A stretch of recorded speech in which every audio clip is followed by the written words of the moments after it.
বাংলাদেশে কিছু অলৌকিক ব্রিজ এবং সেতু রয়েছে, তবে অদ্ভুত বিষয় হচ্ছে ভিন গ্রহের মতো সেই ব্রিজ কিংবা সেতুগুলো পার হতে হলে অবশ্যই আপনাকে এলিয়েন হতে হবে। সাধারণ মানুষ হলে চলবে না।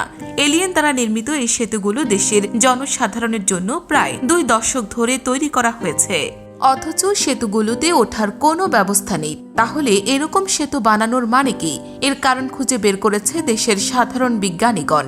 বাংলাদেশের জনসাধারণের কষ্ট কমানোর জন্যই সেতু নির্মাণের দায়িত্ব নিয়েছিল এলিয়েনরা, কিন্তু তারা বুঝতে পারেনি সাধারণ মানুষের এলিয়েনদের মতো ক্ষমতা নেই।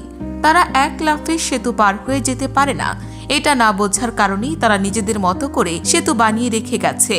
যেসব সেতুর কোনোটিতে হয়তো ওঠার ব্যবস্থা নেই, কোথাও শুধু খালের মাঝখানে আগা মাথা ছাড়াই একটি কংক্রিটের সেতু দাঁড়িয়ে আছে। আবার হয়তো কোনোটিতে সেতু বলতে কিছুই নেই, শুধু কয়েকটি পিলার বানিয়ে রাখা হয়েছে। আপনাকে সেতু পার হতে হলে পিলারগুলোর উপর দিয়ে লাফিয়ে যেতে হবে। কিছু ব্রিজে আবার রড না ব্যবহার করে বাঁশ ব্যবহার করা হয়েছে। হয়তো এলিয়েনরা ভেবেছে রড দিয়ে কি হবে, এর চেয়ে বরং দেশীয় কাঁচামাল ব্যবহার করাই ভালো। সেটি হচ্ছে পাকা বাঁশ। কুমিল্লার নয়াচর গ্রামে খালের উপর রয়েছে একটি সেতু। এটির নির্মাণ কাজ আজও শেষ হয়নি। বিলাসবহুল এই সেতুর নির্মাণ কাজ কবে শেষ হবে তা কেউ জানে না। মানুষ শুধু জানে একটি সেতু নির্মাণ করা হচ্ছে। সেখানে গেলে দেখা যায় পানির উপর দাঁড়িয়ে আছে 4টি পিলার। 23 বছর ধরে ওভাবেই রয়েছে সেতুটি।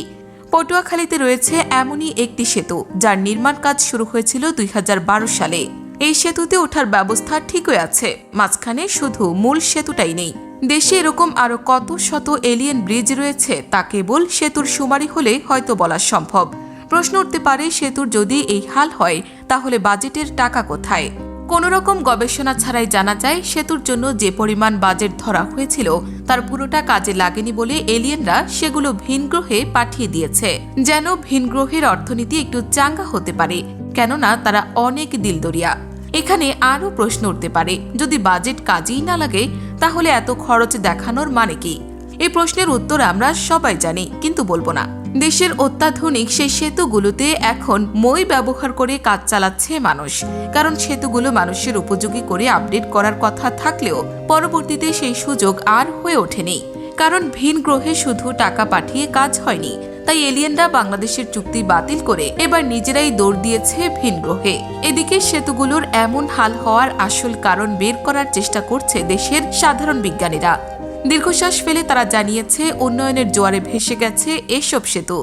ভাগ্যিস কিছু অংশ মজবুত করে বানানো হয়েছিল, নয়তো আমরা সেটুকু হারালেও হয়তো আমাদের তেমন কোনো ক্ষতি হতো না। কারণ এসব ব্রিজ শুধুমাত্র শো অফ করার জন্য, সুন্দর সুন্দর এসব সেতু বানিয়ে দেওয়ার জন্য আজ সেসব এলিয়েনদের খিস্তি দিচ্ছে সাধারণ মানুষ।